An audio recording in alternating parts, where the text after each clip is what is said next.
suddenly people, while going about their daily lives, see this thing that says, say Sheikh Jarrah. They don't expect to see, they expect to see an advert for McDonald's or Coca-Cola or something, and instead they're being confronted with something that says, this is wrong. Protest Stencil set up their art in places of corporate advertisements to highlight the political implications of supporting certain brands. So to reclaiming public space from corporations that have their advertisements everywhere, and to repurpose that space for radical political art. And the art has mainly been anti-racist art of one kind or another.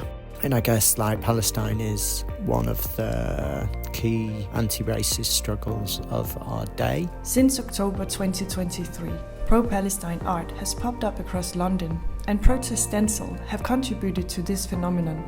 So to create in an unexpected public space something that questions the status quo, which with Palestine is the establishment's support for the state of Israel, where the establishment provides full economic, military, diplomatic support for what Israel is doing. I think street art can sort of puncture that. If it's, for example, calling out a particular corporation for their support for Israel, then following like the lead of the BDS movement or Palestinian organisations that are calling for action against that corporation, and then maybe working with that corporation's branding and switching that, so exposing in what way that corporation is supporting Israel's genocide against Palestinian people. It is this use of company branding that attracts passersby, takes them aback and makes them contemplate the message being shared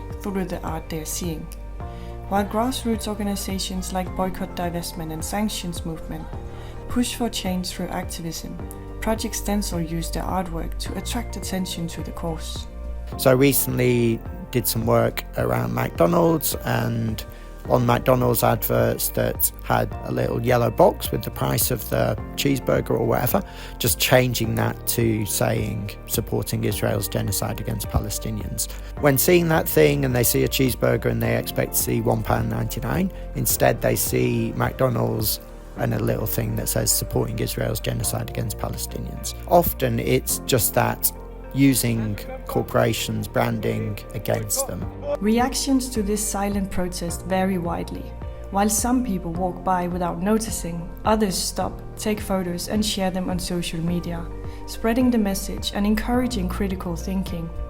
It can be interesting to go back and look and watch people interacting with street art that you've done. Some people just glance at it and keep walking. Some people glance at it and stop, and you can see that sort of double take where they are surprised by this political message that they weren't expecting in what they thought was going to be an advertising space. Sometimes people stop and take photos, stop and take selfies, and then you'll see them share it on their social media. So they'll maybe tag the location or put the hashtag or whatever, so that later you see that they've shared it and you see what they say about it.